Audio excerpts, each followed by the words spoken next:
Ferrari had their entire reputation on the line with this race, because for 58 long years, they hadn't won one of the most important races in history, the 24 Hours of Le Mans.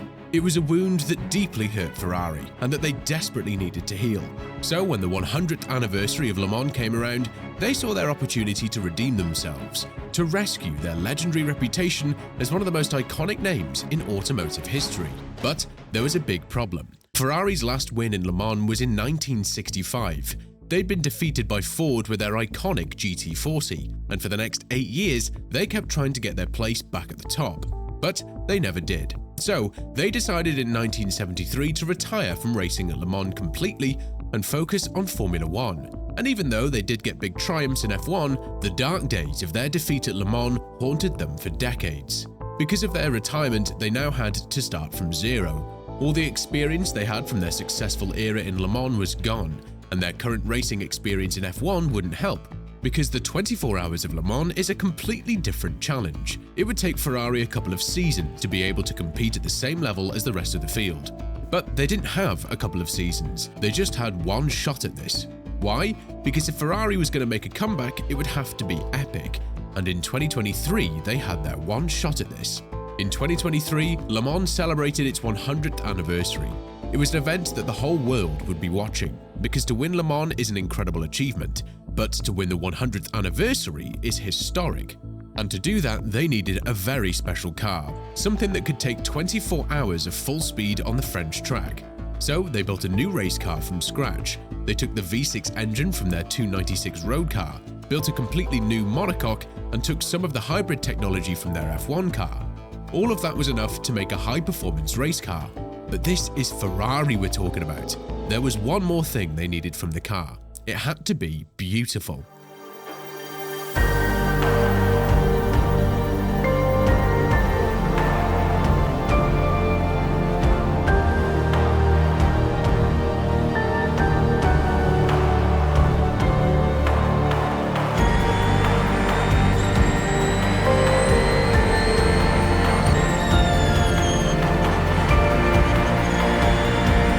Ferrari 499P, a Le Mans hypercar that with only 1,030 kilograms delivered 680 horsepower from a combustion engine and 272 horsepower from an electric motor. On paper, the car was fast, but a completely new race car like this one needed to be tested first. However, there was no time for testing, because if they wanted to race at Le Mans, they had to race the first 3 races of the World Endurance Championship. And it's here where they would meet their biggest problem: the Toyotas. They had been dominating the 24 Hours of Le Mans for 5 years, and this year didn't look like it was going to be an exception, because in the first race of the season, the 1,000 miles of Sebring, both Toyotas finished the race ahead of the rest of the grid by 2 full laps. However, during the next 2 races, Ferrari managed to close the gap on them. They were surprisingly close considering they entered the championship with a completely new race car. However, Le Mans was going to be different. Since it's literally 4 times as long as the previous race in Spa, Ferrari would need a miracle to even be able to fight Toyota. And just a few days before the race, they got their miracle, because the organizers of the race introduced a modification in the balance of performance, a system that was designed to make racing more equal. The teams would have to put a weight in the car according to its performance, and the team that had the biggest weight was Toyota, having to put a 37-kilogram weight into the car. Thanks to this new miracle, they managed to position both cars in the front row in qualifying. But this is a 24-hour race. Starting the race in pole position is the least of their problems.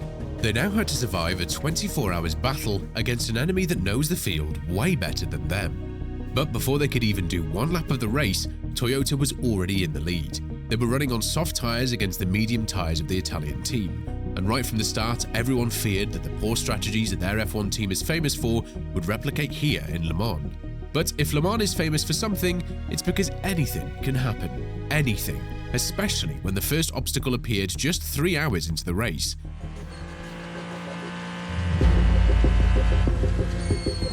While the first few corners close to the Dunlop Bridge were barely wet, the back straight and the famous Porsche curves were flooded. And with all the cars on slick tyres, it wasn't long until the first accident started to appear. The rain also served as a reminder to Ferrari that they weren't only fighting Toyota. because while the wet conditions forced different strategies, both Ferraris had an intense moment with another team that had vast experience in this race, Porsche. The Ferraris were losing ground to the number 5 Porsche, who was pushing over the limit at this stint, but they remained calm and waited for the Germans to make a mistake, which they eventually did. And with the Porsche-powered lead car also suffering from the wet conditions, the Ferraris took back the lead of the race. Both the Ferraris and the Toyotas had survived the rain, but that wouldn't happen at the next obstacle, because this time, one of these cars would not finish the race. Approaching the first chicane, the leading number 51 Ferrari encountered a GT car spinning around and going into the gravel, blinding him as he went round the curve and also making him fall into the gravel. He had lost a 1-minute advantage over the rest of the field, and even though he was now in 5th place, he got dragged out of the gravel and was able to continue the race. So no, this wasn't the car that got defeated by the night run. This one was.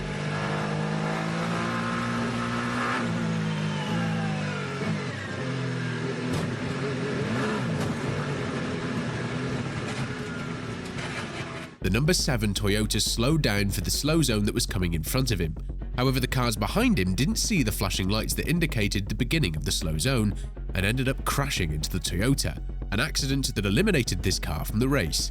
However, while Ferrari got their hopes high, they would find another problem now with the number 50 Ferrari. With almost 14 hours left on the clock, the number 50 Ferrari entered the pits and turned off the engine. And it wouldn't turn it back on until the mechanics had repaired what seemed to be a damaged radiator, almost 28 minutes later. This left the number 50 Ferrari 5 laps behind the lead, and effectively out of the fight for the win. From this point forward, it was a one-on-one fight between Toyota and Ferrari. They both had only one car on the track that could take that trophy home, and when the sun came up, we'd see who it would be.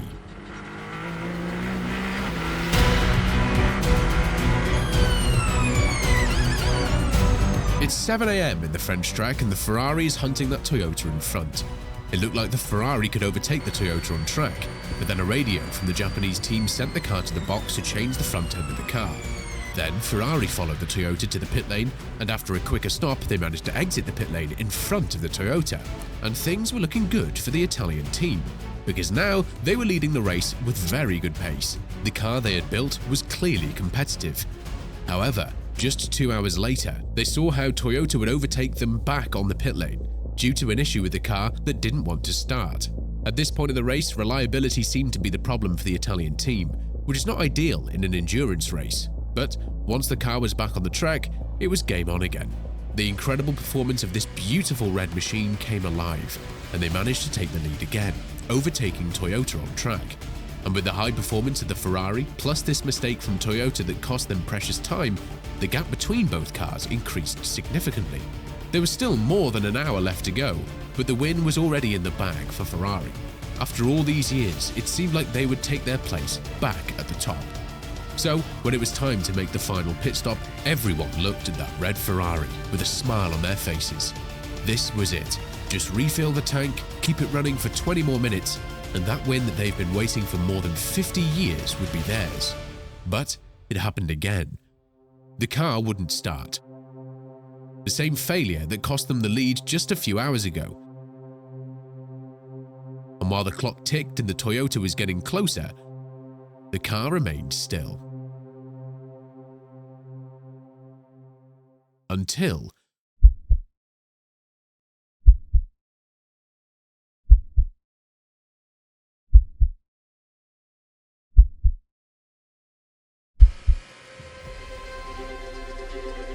the most magical feeling in endurance sports car racing. The centennial celebration of the 24 Hours of Le Mans, the 100th anniversary, is won by Ferrari.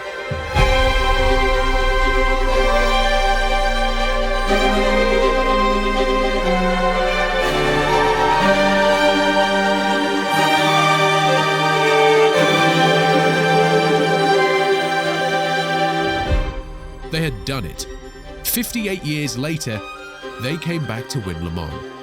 And they did it on the 100th anniversary, where everyone would be watching. This was Ferrari's most important race ever. And against all odds, they took that trophy home.